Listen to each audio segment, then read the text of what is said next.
ദൈവം പോൽ പെറ്റ തള്ള സഹിക്കില്ല.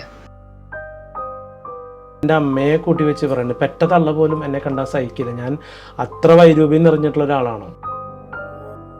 മണിച്ചേട്ടൻ ഇപ്പൊ ഉണ്ടായിരുന്നെങ്കിൽ എന്ന് ചേട്ടൻ ആലോചിച്ചിട്ടുണ്ടായിരുന്നു? കലാഭവൻ മണി എന്ന് പറയുന്ന വലിയൊരു കലാകാരൻ എനിക്ക് മുമ്പേ ഈ വീട്ടിൽ നിന്ന് നടന്നു പോയിട്ടുണ്ട്. ഇങ്ങനെ ഓരോ കാര്യങ്ങളും ചെന്ന് നമ്മൾ സംസാരിക്കുമ്പോൾ ചേട്ടന് ഭയങ്കര വിഷമായിരുന്നു ഇങ്ങനെ പറയുമ്പോൾ. പക്ഷെ അതിനൊക്കെ എതിരെ നമ്മൾ പ്രവർത്തിച്ച് നമ്മൾ പഠിപ്പിച്ച കോഴ്സുകളൊക്കെ 1ാം കൂടി പാസ്സായിട്ട് സർട്ടിഫിക്കറ്റ് കൊണ്ടു കൊടുക്കുമ്പോൾ അദ്ദേഹം കെട്ടിപ്പിടിച്ച് ഉമ്മം വയ്ക്കുന്ന ഒരു സാഹചര്യം നമുക്കുണ്ട്. ഇയാള് കണ്ടു കഴിഞ്ഞാല് കലാകാരനെ കാക്കയുടെ നിറത്തോട് ഉപമിക്കുക, പിന്നെ അതുപോലെ ഒരു കുറെ സൗന്ദര്യ മാനദണ്ഡങ്ങൾ ഉണ്ടാക്കുക. ഞാൻ ചോദിക്കുന്നു, ഈ പറഞ്ഞ വ്യക്തിക്ക് വരെ അതുണ്ടോ? മോഹിനി സങ്കല്പത്തിൽ നിൽക്കുന്ന ഒരു നർത്തകിയാണോ അവര്, അല്ലെങ്കിൽ അവരെല്ലാം തികഞ്ഞു എന്നാണോ അത് പറഞ്ഞതിന്റെ അർത്ഥം? എനിക്ക് മനസ്സിലാകുന്നില്ല. ഒരു പുരുഷൻ കാലും കവിച്ചു വെച്ചിട്ട് മോഹിനിയാട്ടം കളിക്കാന്ന് പറഞ്ഞാൽ ഇതുപോലൊരു അരോചകമില്ല. പുരുഷൻ കാലാകത്തി നൃത്തം ചെയ്യുന്നത് വിവസ്ത്രനായിട്ടല്ല, വസ്ത്രം ധരിച്ചുകൊണ്ടാണ്.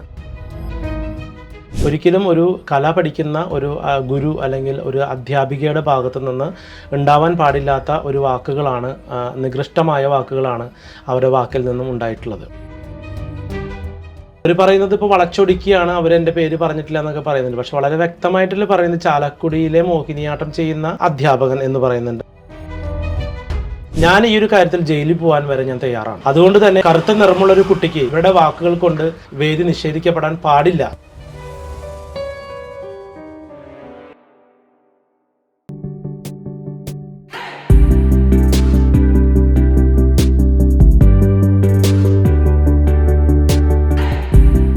നമസ്കാരം. RLV രാമകൃഷ്ണനെ അപമാനിച്ചുകൊണ്ട് കലാമണ്ഡലം സത്യഭാമ നടത്തിയ പ്രതികരണം ഏറെ ചർച്ചയായിക്കൊണ്ടിരിക്കുകയാണ്. RLV രാമകൃഷ്ണനാണ് നമ്മോടൊപ്പം ചേരുന്നത്. ചേട്ടൻ നമസ്കാരം. നമസ്കാരം. ചേട്ടന്റെ ആ ഒരു പ്രസ്താവന കേട്ടിരുന്നു, എന്താണ് അതിനോടുള്ള പ്രതികരണം? അല്ല, ഇതൊന്നും ഒരിക്കലും നമുക്ക് സഹിക്കാൻ പറ്റുന്നതല്ല. നമുക്ക് ഇപ്പൊ വ്യക്തിപരമായിട്ട് ഇപ്പം ഒരു കലാകാരൻ എന്നുള്ള രീതിയിൽ അതിന് വ്യക്തിപരമായിട്ടല്ല കാണുന്നത് ഞാൻ. അത് സമൂഹത്തിലെ എല്ലാ കറുത്ത വിഭാഗത്തിൽപ്പെട്ട അല്ലെങ്കിൽ കറുത്ത നിറമുള്ള നർത്തകന്മാർക്കെതിരെയുള്ള ഒരു പരാമർശം, ഒരു വ്യക്തി എന്നുള്ള രീതിയിലും ഒരു കലാകാരൻ എന്നുള്ള രീതിയിലും ഒരു സമൂഹത്തിൽ ജീവിക്കുന്ന ഒരു വ്യക്തി എന്നുള്ള നമുക്ക് എല്ലാവരും ഉൾപ്പെടുന്ന ഒരു സമൂഹം ഉണ്ടല്ലോ. അപ്പൊ അതില് കറുത്തവനെന്നും വെളുത്തവനെന്നും വേർതിരിച്ച് കാണുന്ന ഈ മനോഭാവത്തെ വളരെ എന്താ പറയാ വിഷമത്തോടു കൂടിയും അതോടൊപ്പം തന്നെ പുച്ഛത്തോടു കൂടിയും കാണുകയാണ്. കാരണം ഒരിക്കലും ഒരു കല പഠിക്കുന്ന ഒരു ഗുരു അല്ലെങ്കിൽ ഒരു അധ്യാപികയുടെ ഭാഗത്തു നിന്ന് ഉണ്ടാവാൻ പാടില്ലാത്ത ഒരു വാക്കുകളാണ്, നികൃഷ്ടമായ വാക്കുകളാണ് അവരുടെ വാക്കിൽ നിന്നും ഉണ്ടായിട്ടുള്ളത്. അപ്പൊ എന്നെ സംബന്ധിച്ചിടത്തോളം ഞാൻ സമൂഹത്തിൽ ഇപ്പം ഇതുപോലെ തന്നെ പല വിഷയങ്ങളുമായി ബന്ധപ്പെട്ടുകൊണ്ട് തർക്കിച്ചുകൊണ്ടാണ് ഈ രംഗത്ത് നിൽക്കുന്നത്. അപ്പൊ അതുകൊണ്ട് എനിക്കത് മനസ്സിലാക്കാൻ സാധിക്കും. കേൾക്കുമ്പോൾ ഒരു വിഷമമുണ്ട്. കാരണം എന്താ വെച്ച് കഴിഞ്ഞാൽ പറയുന്നത് പെറ്റതള്ള പോലും സഹിക്കില്ല എന്ന് പറഞ്ഞുകൊണ്ട് തന്നെ അമ്മയെ വരെ കളിയാക്കുന്ന ഒരു പ്രവണത അതിലുണ്ടായിരുന്നു. അപ്പൊ അവര് പറയുന്നത് ഇപ്പൊ വളച്ചൊടിക്കുകയാണ്, അവരെന്റെ പേര് പറഞ്ഞിട്ടില്ല എന്നൊക്കെ പറയുന്നുണ്ട്. പക്ഷെ വളരെ വ്യക്തമായിട്ടുള്ള പറയുന്നത് ചാലക്കുടിയിലെ മോഹിനിയാട്ടം ചെയ്യുന്ന അധ്യാപകൻ എന്ന് പറയുന്നുണ്ട്. മറ്റൊന്ന്, നമുക്ക് നിങ്ങളെല്ലാവരും അറിഞ്ഞതുപോലെ സംഗീത നാടക അക്കാദമിയിലെ KPSC ലളിതമായിട്ടുള്ള വിഷയം നിങ്ങൾ എല്ലാവരും റിപ്പോർട്ട് ചെയ്തവരായിരിക്കാം. അതൊക്കെ എടുത്ത് പറയുന്നുണ്ട്. അപ്പൊ വളരെ വ്യക്തമാണ്. പിന്നെ അവരുടെ ആ ചാനലിൽ തന്നെ അതിന്റെ അടിയിൽ വന്ന കമന്റ്സിൽ വളരെ വ്യക്തമായിട്ട് പറയുന്നുണ്ട്, കലാഭവൻ മണിയുടെ അനുജനെയാണോ ഈ പറയുന്നത് പറഞ്ഞിട്ട് കുറേ കമന്റ്സുകൾ ഇങ്ങനെ താഴേക്ക് പോകുന്നുണ്ട്. അപ്പൊ നമുക്കത് വ്യക്തമാണ് നമ്മളെ കുറിച്ച് പറഞ്ഞു എന്നുള്ളത്. പക്ഷെ ഞാനെന്നുള്ള വ്യക്തിക്ക് അപ്പുറം മോഹിനിയാട്ടം എന്ന നൃത്തം കൈകാര്യം ചെയ്യുന്ന ഒരു കലാകാരൻ എന്നുള്ള രീതിയിൽ ഞാൻ ഇതിനെ പ്രതിഷേധിക്കുകയാണ്. അത് എൻ്റെ അടുത്ത് പഠിക്കുന്നത് പോലെ കേരളത്തിൽ അങ്ങോളം ഇങ്ങോളമുള്ള സ്ഥാപനങ്ങളിൽ പഠിക്കുന്ന നൃത്തവിദ്യാലയങ്ങളിൽ പഠിക്കുന്ന കറുപ്പ് നിറമുള്ള ഓരോ വിദ്യാർത്ഥികൾക്കും വേണ്ടി ഞാൻ എൻ്റെ നിലപാട് കൂടുതൽ വ്യക്തമാക്കിക്കൊണ്ട് സമൂഹത്തിൽ ഉറച്ചു നിൽക്കുകയാണ്. ഞാൻ ഈ ഒരു കാര്യത്തിൽ ജയിലിൽ പോകാൻ വരെ ഞാൻ തയ്യാറാണ്. അതുകൊണ്ട് തന്നെ ഒരു കറുത്ത നിറമുള്ള ഒരു കുട്ടിക്ക് ഇവരുടെ വാക്കുകൾ കൊണ്ട് വേദി നിഷേധിക്കപ്പെടാൻ പാടില്ല. അതുപോലെ തന്നെ സാംസ്കാരിക രംഗത്ത് ഇത്തരത്തിലുള്ള നിലപാടുകളുള്ള വ്യക്തികളെ ഒരിക്കലും വച്ചു പൊറുപ്പിക്കാൻ പാടില്ല എന്ന് ഭരണകൂടത്തോട് അഭ്യർത്ഥിച്ചുകൊണ്ട് തന്നെ വളരെ പ്രതിഷേധാത്മകമായി തന്നെ ഞാൻ ഈ സമൂഹത്തിൽ നിലകൊള്ളുകയാണ്. ഈ കറുത്ത തൊലിയുള്ള അല്ലെങ്കിൽ ഞങ്ങളെ പോലെയുള്ള നർത്തകർക്ക് വേണ്ടി ഞാൻ അവർക്കൊപ്പം പ്രതിഷേധാത്മകമായി നിലകൊള്ളുകയാണ്. ചേട്ടൻ പറഞ്ഞിട്ടുണ്ടായിരുന്നല്ലോ, ചേട്ടന്റെ ഈ ഒരു ജേർണിയിൽ ഒരുപാട് സ്ട്രഗിൾസ് അനുഭവിച്ചിട്ടുണ്ടായിരുന്നു. എന്തെല്ലാമായിരുന്നു അത്? സ്ട്രഗിൾസ് ഒന്ന് നമുക്കറിയാം. ഈ കേവലം നൃത്തം കളിക്കുമ്പോൾ തന്നെ നമുക്ക് ഒരുപാട് വേദി നിഷേധങ്ങളൊക്കെ ഉണ്ടായിട്ടുണ്ട്. അതോടൊപ്പം അതിന് പ്രൊഫഷണലായിട്ട് നമ്മൾ സ്വീകരിക്കുന്ന സമയത്ത് അഡ്മിഷൻ തരാതിരിക്കുക. ഇപ്പൊ നമുക്കറിയാം, ഇപ്പൊ ഞങ്ങളെ പോലെയുള്ള SC/ST വിഭാഗത്തിൽപ്പെട്ട ആളുകൾ ഒരു ഇക്വാലിറ്റിയുടെ ഭാഗമായിട്ടാണ് സമൂഹത്തിൽ നിലകൊണ്ട് പോകുന്നത് തന്നെ. കാരണം ഇപ്പൊ MBBS-നായാലും വേറെ എവിടെയായാലും നമുക്കുള്ള സീറ്റ് തരണം എന്നുള്ളത് കൊണ്ടാണ് നമ്മൾ അത്തരം പ്രൊഫഷണൽ രംഗങ്ങളിലേക്ക് നമ്മൾ എത്തപ്പെടുന്നത് തന്നെ. അപ്പൊ ഇവിടെയും നമുക്ക് അങ്ങനെയുള്ള സീറ്റുകൾ പോലും നിഷേധിക്കപ്പെടുന്ന സാഹചര്യങ്ങൾ ഉണ്ടാവുന്നുണ്ട്. പിന്നെ നമ്മളൊരു ഉന്നത ബിരുദധാരിയായിട്ട് വരുന്ന സമയത്ത് നമ്മളെ ഒന്നും അക്സെപ്റ്റ് ചെയ്യാൻ പറ്റാത്ത രീതിയിലാണ് ഇവരുടെ ഓരോരോ നിലപാടുകൾ, ഇത്തരം വർത്തമാനങ്ങൾ. അല്ലെങ്കിൽ ഇതിപ്പോ പബ്ലിക്കായിട്ടാണെങ്കിൽ പോലും ഉള്ളിൻ്റെ ഉള്ളിൽ മുറുമുറുപ്പോട് കൂടി നമ്മളെ കാണുന്ന പല ഇന്റർവ്യൂ ബോർഡുകളിലുള്ള സംഭാഷണങ്ങളൊക്കെ പല സ്ഥലങ്ങളിൽ നിന്ന് നമ്മൾ അനുഭവിക്കുന്നുണ്ട്. അപ്പൊ ഇത്തരത്തിലുള്ള സമൂഹത്തിൽ പുഴുക്കുത്തുകളായിട്ട് പലയിടങ്ങളിലും പല വ്യക്തികളുടെ ഇടയിലും ഒരു സവർണ ചിന്താഗതി, അങ്ങനെയാണല്ലോ നമുക്ക് ഇതിനെ പറയാം. കാരണം കറുത്തവരെ ആക്ഷേപിക്കുമ്പോൾ അത്തരത്തിലുള്ള ചിന്താഗതിക്കാരെ സവർണ ചിന്താഗതി ഉള്ളവർ എന്ന് പറയണം.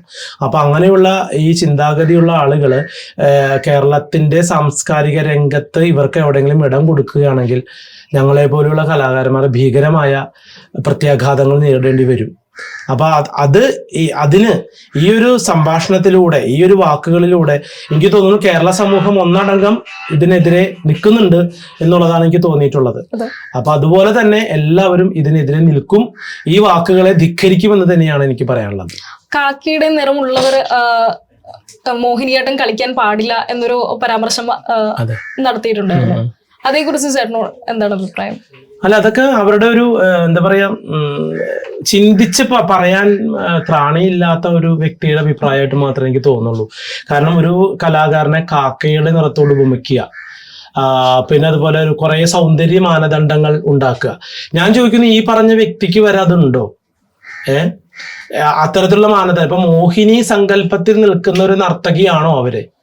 അല്ലെങ്കിൽ അവരെല്ലാം തികഞ്ഞു എന്നാണോ അത് പറഞ്ഞതിന്റെ അർത്ഥം? എനിക്ക് മനസ്സിലാകുന്നില്ല. കേരളത്തിൽ നമ്മളെല്ലാം ഹ്യൂമൻ ബീയിങ്സ് ആണ്. നമുക്ക് വ്യത്യസ്ത രീതിയിലുള്ള സൗന്ദര്യ ശാസ്ത്രങ്ങളൊക്കെ ഉള്ള ഘടനയുള്ള ആൾക്കാരാണ് നമ്മൾ. പക്ഷെ ഒരു മോഹിനി സങ്കല്പത്തിലുള്ള നർത്തകി ആരാണ് കേരളത്തിലുള്ളത്? അല്ലെങ്കിൽ ഈ നർത്തകിമാരുടെ കൂട്ടത്തിലോ നർത്തകന്മാരുടെ കൂട്ടത്തിലോ പൂർണ്ണനായിട്ടുള്ള നർത്തകി ആരാ ഉള്ളത്? അപ്പൊ ഏത് തരം സങ്കല്പങ്ങളാണ് ഇവർ മുന്നോട്ട് വയ്ക്കുന്നത് നമുക്ക് മനസ്സിലാവുന്നില്ല. അത് ഏത് നാട്യശാസ്ത്ര ഗ്രന്ഥമാണ് ഇങ്ങനെ മോഹിനിയാട്ടം കളിക്കുന്നതിന് ഇത്തരം സൗന്ദര്യങ്ങൾ വേണമെന്ന് മുന്നോട്ട് വയ്ക്കുന്നതെന്ന് എനിക്ക് മനസ്സിലാവുന്നില്ല. അല്ലെങ്കിൽ അത്തരം സൗന്ദര്യശാസ്ത്രം പറയുന്നുണ്ടെങ്കിൽ തന്നെ അത്രയും സൗന്ദര്യശാസ്ത്രം അനുസരിക്കുന്ന നർത്തകന്മാർ നമുക്കുണ്ടോ എന്നുള്ളത് ചോദ്യചിഹ്നമായിട്ട് അവസാനിക്കുക. അപ്പോൾ ശരിക്കും എന്താ പറയുക, അതൊക്കെ ഒരു അറിവില്ലായ്മയുടെ ഭാഗത്ത് സംസാരിക്കുകയാണ്, അറിഞ്ഞുകൊണ്ട് തന്നെ എന്ന് ഞാൻ വിചാരിക്കുകയാണ്. അത് സൗന്ദര്യ സങ്കല്പത്തെയാണോ ചോദ്യം ചെയ്യുന്നത്, അല്ലെങ്കിൽ ജാതിയാണോ? തീർച്ചയായിട്ടും കറുത്തവൻ എന്ന് പറയുന്നത് നമുക്കറിയാം ഒരു ജാതിയെ തന്നെ. കാരണം അല്പം ബോധത്തോടു കൂടി തന്നെയാണ് അവർ സംസാരിക്കുന്നത്. എന്തുകൊണ്ടെന്ന് വെച്ച് കഴിഞ്ഞാല് കറുത്തവനെ ജാതി പറയാതെ കറുത്തവനെന്നും, അതുപോലെ തന്നെ എന്താ പറയാ, ഓരോ കാര്യങ്ങൾ പേര് പറയാൻ പാടില്ല, പേര് പറഞ്ഞാൽ നിയമവിധേയമാവും എന്ന് വളരെ ബോധത്തോടു കൂടിയാണ് സംസാരിക്കുന്നത്. അതുകൊണ്ട് തന്നെ ഇപ്പൊ ഒരു പറയുന്നുണ്ടല്ലോ, ഞാൻ പേര് പറഞ്ഞിട്ടില്ലല്ലോ എന്ന് പറയുന്നുണ്ടല്ലോ. എന്തിനാ പേര് പറയുന്നത്? ഒരു ഇത്രയും ഘടകങ്ങളെല്ലാം പറഞ്ഞു വെച്ചിട്ട് പിന്നെ പേര് പറഞ്ഞിട്ടില്ലല്ലോ, ഞാൻ ജാതി പറഞ്ഞിട്ടില്ലല്ലോ എന്ന് പറയുന്നത് കൃത്യമായിട്ട് നമുക്കറിയാം. കറുത്തവൻ എന്ന് പറയുമ്പോൾ എന്താണ്? അവർണൻ. വെളുത്തവൻ എന്ന് പറയുന്നത് സവർണൻ. പക്ഷെ ഇത് ചിന്താഗതിയാണ് ഓരോരുത്തരുടെ ഉള്ളിൽ. നമുക്കിപ്പം ഒരുപാട് ഉന്നത സമൂഹത്തിൽപ്പെട്ട അല്ലെങ്കിൽ സമുദായത്തിൽപ്പെട്ട ആളുകൾ നമ്മളെ പ്രോത്സാഹിപ്പിക്കുകയും കെട്ടിപ്പിടിച്ച് വരെ നമ്മൾ അഭിനന്ദനങ്ങൾ തരികയും ചെയ്യുന്നുണ്ട്. പക്ഷെ ഈ ചിന്താഗതി കൊണ്ട് നടക്കുന്ന ആളുകളാണ് സവർണ ചിന്താഗതി എന്ന് പറഞ്ഞു വരുന്നത്. കാരണം സമൂഹത്തിലെ ആളുകൾ കേൾക്കുമ്പോൾ അത് തെറ്റിദ്ധരിക്കരുത്. അപ്പൊ നമ്മളെ പ്രോത്സാഹിപ്പിക്കുന്ന ആളുകളുണ്ട്, പക്ഷെ ഈ ചിന്താഗതിയാണ് പ്രശ്നം. ഈ ചിന്താഗതിയുള്ള ആൾക്കാർ ഇങ്ങനെയുള്ള സ്ഥലങ്ങളിൽ ഇരിക്കുമ്പോഴാണ് ഇതുപോലുള്ള പൊട്ടിത്തെറികൾ കലാകാരന്മാരുടെ ഭാഗത്തുനിന്നുണ്ടാകുന്നത്. ഇപ്പം ജാസി ഗിഫ്റ്റിനെ പോലെയുള്ള ആളുകൾക്കും ഉണ്ടായുള്ളൂ അത്രയുള്ള ആക്ഷേപങ്ങൾ. മനുഷ്യനെ പോലെ ആളുകൾക്കും അത് അനുഭവിച്ചിട്ടുണ്ട്. നിങ്ങൾക്ക് അതൊക്കെ അറിയാവുന്ന കേസുകളാണ്. അപ്പൊ ഇത്തരം വിവേചനങ്ങൾ തുടർന്ന് ഇങ്ങനെ പോയിക്കൊണ്ടിരിക്കുന്നു. അതിന്റെ ഒരു ഉത്തമ ഉദാഹരണമായിട്ടാണ് ഇവരുടെ വാക്കുകൾ. തീർച്ചയായിട്ടും അതൊരു ജാതിയിലേക്ക് തന്നെയാണ് അവരുടെ വാക്കുകൾ കൊണ്ടുപോകുന്നത്. മണിച്ചേട്ടൻ ഇപ്പൊ ഉണ്ടായിരുന്നെങ്കിൽ എന്ന് ചേട്ടൻ ആലോചിച്ചിട്ടുണ്ടായിരുന്നു? തീർച്ചയായിട്ടും ശക്തമായിട്ട് പ്രതികരിക്കും. പോയി പണി നോക്കാൻ പറയും ആദ്യം തന്നെ. പിന്നെ ശക്തമായ നിലപാടുകളുമായിട്ട് അദ്ദേഹം മുമ്പിൽ നിന്ന് സംസാരിക്കും. കാരണം എൻ്റെ പല ഇഷ്യൂസിനും അദ്ദേഹം ഇടപെടുകയും ഇപ്പൊ കേരള കലാമണ്ഡലത്തിൽ എൻ്റെ അഡ്മിഷനുമായി ബന്ധപ്പെട്ടുള്ള വിഷയങ്ങൾ അതിലിടപെട്ടിട്ടുണ്ട്, ശക്തമായി ഇടപെട്ടിട്ടുണ്ട്. അവിടെ അഡ്മിഷൻ SC വിഭാഗത്തിൽപ്പെട്ട ആളുകൾക്ക് കൊടുത്തിട്ട് ആ നിയമം അനുസരിക്കാൻ പറഞ്ഞുകൊണ്ട് ആ ഒരു മണിയുടെ അനുജനായതുകൊണ്ട് സീറ്റ് വാങ്ങിച്ചതല്ല. ഞങ്ങളുടെ റിസർവേഷൻ സീറ്റ് ഞങ്ങൾക്ക് വേണം എന്നുള്ളത് കൊണ്ട് ശബ്ദമുയർത്തി അത് വാങ്ങിച്ചു തരികയും അന്ന് പഠിച്ച് അവിടെ ടോപ്പ് സ്കോറർ ആയതിനു ശേഷം വീണ്ടും എൻ്റെ റിസൾട്ട് മാറ്റപ്പെടുകയും ഉണ്ടായിട്ടുണ്ടായിരുന്നു. അപ്പോഴും ശബ്ദമുയർത്തിക്കൊണ്ട് തന്നെ ചേട്ടൻ മുൻപന്തിയിൽ തന്നെ ഉണ്ടായിരുന്നു. അപ്പൊ എന്നും എനിക്കൊപ്പം എന്താ പറയുക, ചേട്ടന് എന്നും ഞാൻ ഒരു ശല്യമായിരുന്നു. എന്താ വെച്ച് കഴിഞ്ഞാൽ ഇങ്ങനെ ഓരോ കാര്യങ്ങളും ചെന്ന് നമ്മൾ സംസാരിക്കുമ്പോൾ ചേട്ടന് ഭയങ്കര വിഷമായിരുന്നു ഇങ്ങനെ പറയുമ്പോൾ. പക്ഷെ അതിനൊക്കെ എതിരെ നമ്മൾ പ്രവർത്തിച്ച് നമ്മൾ പഠിപ്പിച്ച കോഴ്സുകളൊക്കെ 1-ാം റാങ്കോട് കൂടി പാസ്സായിട്ട് സർട്ടിഫിക്കറ്റ് കൊണ്ടു കൊടുക്കുമ്പോൾ അദ്ദേഹം കെട്ടിപ്പിടിച്ച് ഉമ്മം വയ്ക്കുന്ന ഒരു സാഹചര്യം നമുക്കുണ്ട്. അപ്പൊ ആ ഒരു ഊർജ്ജമാണ് നമുക്ക് ഇപ്പോഴും ഉള്ളത്. തീർച്ചയായിട്ടും അദ്ദേഹം ഇപ്പം ഉണ്ടെങ്കിൽ നമുക്കൊപ്പം പ്രതിരോധവുമായിട്ടൊപ്പം മുമ്പന്തിൽ തന്നെ ഉണ്ടായിരുന്നേനെ. അദ്ദേഹത്തിന്റെ വാക്കുകളാണോ ചേട്ടൻ ഇപ്പോൾ ഒരു ഊർജ്ജം? തീർച്ചയായിട്ടും ചേട്ടൻ അനുഭവിച്ച, അല്ലെങ്കിൽ ഇപ്പൊ ഞാൻ പഠിച്ച ഒരു കളരികളിൽ നിന്നുള്ള പാഠമല്ല ഞങ്ങൾക്ക്. ഇപ്പൊ കുന്നിച്ചേരി എന്ന് പറയുന്ന ഈ കുടുംബത്തില് നമ്മള് എന്താ പറയാ അനുഭവിച്ച ദാരിദ്ര്യത്തിന്റെയും ദുഃഖത്തിന്റെയും, അതോടൊപ്പം കലാഭവൻ മണി എന്ന് പറയുന്ന വലിയൊരു കലാകാരൻ എനിക്ക് മുമ്പേ ഈ വീട്ടിൽ നിന്ന് നടന്നു പോയിട്ടുണ്ട്. അപ്പൊ അദ്ദേഹം നടന്ന പാതകളെ പിന്തുടരുമ്പോൾ ചേട്ടൻ അനുഭവിച്ച ആ എന്താ പറയാ വിഷമതകളും, അതുപോലെ അദ്ദേഹം പടവെട്ടി നേടിയിട്ടുള്ള ആ കസേരകളും അത് നമുക്ക് ഏറെ പ്രചോദനം നൽകുന്ന ഒന്നാണ്. അതുകൊണ്ട് ഇതിലൊന്നും നമ്മൾ പേടിക്കുന്നില്ല. എന്ത് നിയമത്തിന്റെ വഴികളിലും സഞ്ചരിച്ച് നമ്മൾ അതിനെ വിധേയമാവാൻ തയ്യാറാണ്. പുരുഷൻ കാലകത്തി വെച്ച് എന്താ പറയാ മോഹിനിയാട്ടം കളിക്കുന്നത് തന്നെ അരോചകമാണ് എന്നൊരു പ്രസ്താവനയാണ് പുള്ളിക്കാരി നടത്തിയിട്ടുള്ളത്. നമ്മള് പുരുഷൻ കാലകത്തി നൃത്തം ചെയ്യുന്നത് ഞാൻ നേരത്തെ പറഞ്ഞ പോലെ ഒരിക്കലും വിവസ്ത്രനായിട്ടല്ല, വസ്ത്രം ധരിച്ചുകൊണ്ടാണ്. ഇപ്പൊ കഥകളിയും കൂടിയാട്ടവും മോഹിനിയാട്ടവും ഭരതനാട്യവും ഒക്കെ ചെയ്യുന്നത് ഇപ്പം നൃത്തത്തിന്റെ സംഗീതത്തിൽ അതിനെ അരമണ്ഡലത്തിൽ ഇരിക്കുക അല്ലെങ്കിൽ കാല് വട്ടം വെച്ചിരിക്കുക എന്ന് പറയാം. മറ്റെല്ലാ ആർട്ട് ഫോമിലും ഇത് ചെയ്യുന്നുണ്ട്. മോഹിനിയാട്ടത്തിൽ ഇങ്ങനെ കാല് വട്ടം വെച്ചിരിക്കുമ്പോൾ അത് അരോചകത്വം ഉണ്ടാവാൻ എന്താ അവർക്ക് തോന്നണേ? നമ്മളാരും വിവസ്ത്രനായിട്ടല്ലോ ചെയ്യുന്നേ. നൃത്തത്തിന്റെ കോസ്റ്റ്യൂമിലാണ് നമ്മളത് ചെയ്യുന്നത്. അതൊക്കെ ഇവര് ആക്ഷേപിക്കാൻ വേണ്ടി മനഃപൂർവ്വം പറയുന്ന ഒരു വാചകങ്ങളാണ്. അതായത് നൃത്തം അറിയാത്ത ഒരാൾക്കാർക്ക് അവരെ ബോധ്യപ്പെടുത്തണം ഇത് മോശമാണ്, പുരുഷൻ മോഹിനിയാട്ടം ചെയ്യാൻ പാടില്ല എന്ന് അവരെ ബോധ്യപ്പെടുത്തിക്കൊണ്ട് നമ്മളെ ഈ രംഗത്ത് നിന്ന് നിഷ്കാസനം ചെയ്യാൻ വേണ്ടിയിട്ടാണ് ഇവരെ വാക്കുകളാണ് അതൊക്കെ. MA മോഹിനിയാട്ടത്തിൽ 1-ാം റാങ്കും PhD ഒക്കെ എടുത്ത താങ്കൾക്ക് ഇത്തരം ഒരു പ്രസ്താവന കേട്ടപ്പോൾ ആദ്യം എന്തായിരുന്നു തോന്നിയത്? എനിക്ക് സത്യം പറഞ്ഞാൽ പുച്ഛത്തോ ചിരിയാണ് തോന്നിയത്. കാരണം നൃത്തത്തിന്റെ സങ്കേതവും ഒക്കെ അറിഞ്ഞ, അല്ലെങ്കിൽ സാഹിത്യവും അല്ലെങ്കിൽ അതിന്റെ ശാസ്ത്രവും പഠിച്ചിട്ടുള്ള ഒരു വിവേകവും എന്താ പറയാ ബുദ്ധിയുമുള്ള ഒരാളും ഇങ്ങനെ സംസാരിക്കില്ല. അപ്പൊ നമുക്ക് അവരുടെ ആ ഒരു എന്താ പറയാ ആ ഒരു രംഗത്തുള്ള വിവരമില്ലായ്മയാണ് നമുക്കിത് ഇങ്ങനെ പറയാൻ ഇവരെ പ്രേരിപ്പിച്ചിട്ടുണ്ടാവുക എന്നാണ് സാധാരണ പ്രേക്ഷകർക്ക് തോന്നുന്നത്. കാരണം ഈ നൃത്തരംഗത്ത് ഈ വിഷയവുമായി ബന്ധപ്പെട്ടുകൊണ്ട് നൃത്തരംഗത്ത് നിൽക്കുന്ന പലവരും ഇതിനകം പ്രതികരിച്ചു കഴിഞ്ഞു. അവരൊക്കെ പറയുന്നതിന് ഇവര് പറയുന്ന ഈ വിഷയവുമായി ബന്ധപ്പെട്ട് ഏതെങ്കിലും തരത്തില് അവരെ സപ്പോർട്ട് ചെയ്യുകയാണെങ്കിൽ നമുക്ക് വിഷമമുണ്ടാവും. പക്ഷെ അവരാരും പറയില്ല. കാരണം ഇവിടെ ഇങ്ങനൊരു നിയമം ഇല്ല.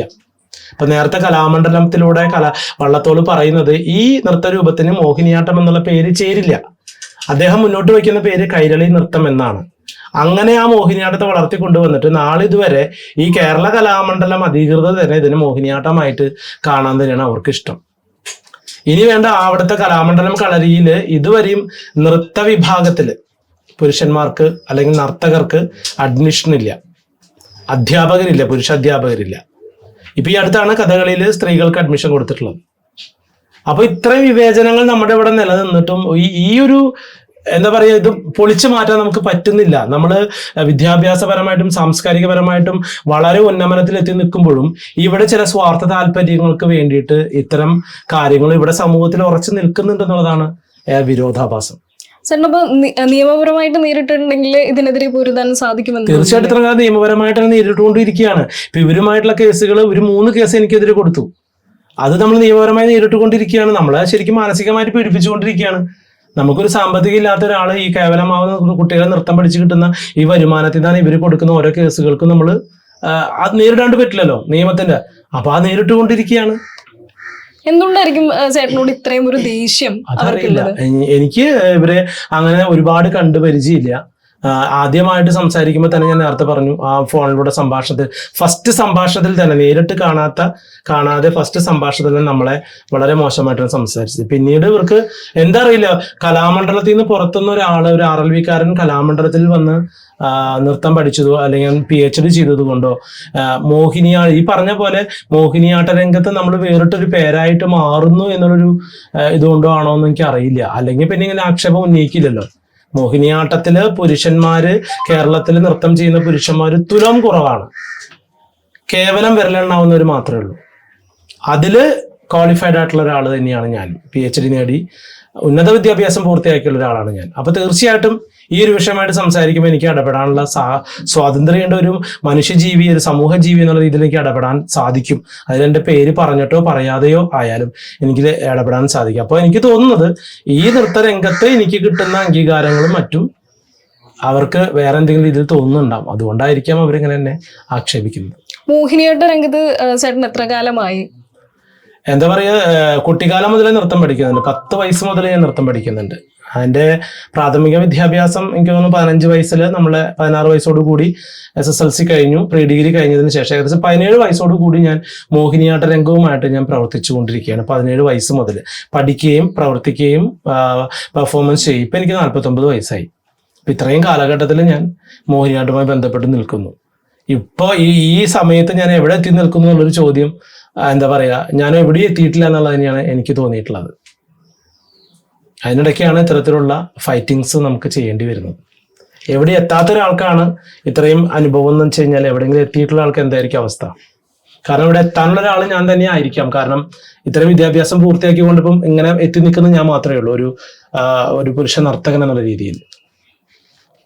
ഈ സത്യഭാമയെ പോലുള്ളവരിൽ നിന്നും അവരുടെ പേരിൽ നിന്ന് കലാമണ്ഡലം വെട്ടിമാറ്റണം എന്ന് ചേട്ടന് തോന്നിയിട്ടുണ്ടോ?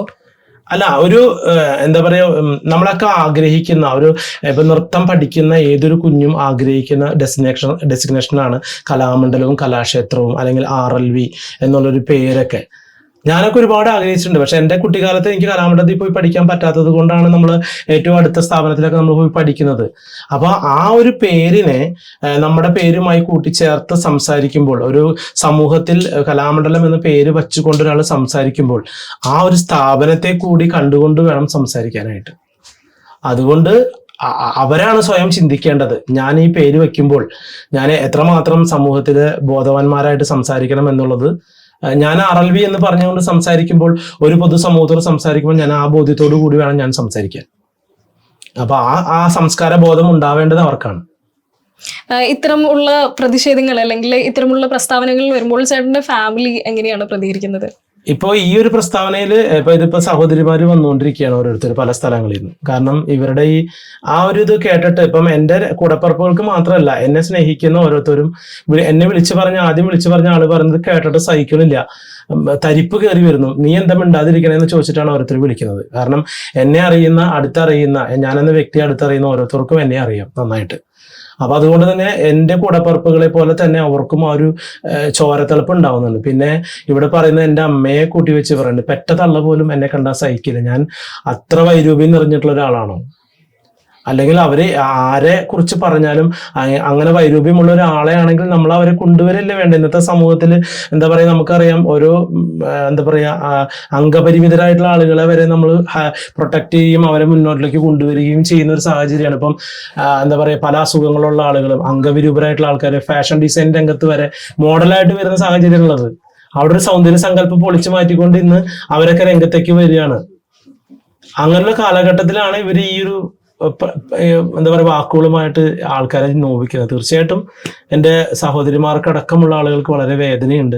അവരിപ്പോൾ നമ്മളെ കാണാൻ ഓടിയെത്തിരിക്കുകയാണ്. കാരണം ഇതിനു മുൻപ് ഒരു സംഭവം ഉണ്ടായി, നമ്മൾ ചെയ്യാൻ പാടില്ലാത്തൊരു കാര്യം ചെയ്തിട്ടുണ്ടായിരുന്നു. അപ്പോൾ ഇനി അതുപോലെ ഉണ്ടാവരുതെന്ന് പല സമൂഹത്തിൽ നിന്ന് പല ഇടങ്ങളിൽ നിന്നും നമ്മളെ വിളിച്ചു. ഒരിക്കലും അന്നുണ്ടായ പോലെ ഉണ്ടാവാൻ പാടില്ല, ശക്തമായി മുന്നോട്ട് നിൽക്കണം എന്നുള്ളൊരു മന്ത്രിതലങ്ങളിൽ നിന്നും കക്ഷി രാഷ്ട്രീയ സാംസ്കാരിക കലാരംഗങ്ങളിൽ നിന്നും നിങ്ങളെപ്പോലുള്ള സമൂഹ മാധ്യമങ്ങളിൽ നിന്നൊക്കെ ഉള്ള സപ്പോർട്ട് കൊണ്ടാണ് ഇപ്പൊ നമ്മൾ നിങ്ങളുടെ മുമ്പിൽ ശക്തമായിട്ട് എനിക്ക് സംസാരിക്കാനുള്ള വാക്കുകൾ ഉണ്ടാവുന്നത്. തീർച്ചയായിട്ടും ജാതിയുടെയും നിറത്തിന്റെയും പേരിൽ സംസാരിക്കുക അല്ലെങ്കിൽ ഒരു ചർച്ച ചെയ്യുക എന്നത് 2024 ഈ ഒരു ചർച്ച വരുന്നത് വളരെ വേദനാജനകമാണ്. കഴിവുള്ള മനുഷ്യരെ അംഗീകരിക്കാൻ ഇനിയും കേരളത്തിലെ ജനത വളർന്നിട്ടില്ലേ? എന്താണ് നിങ്ങളുടെ അഭിപ്രായം?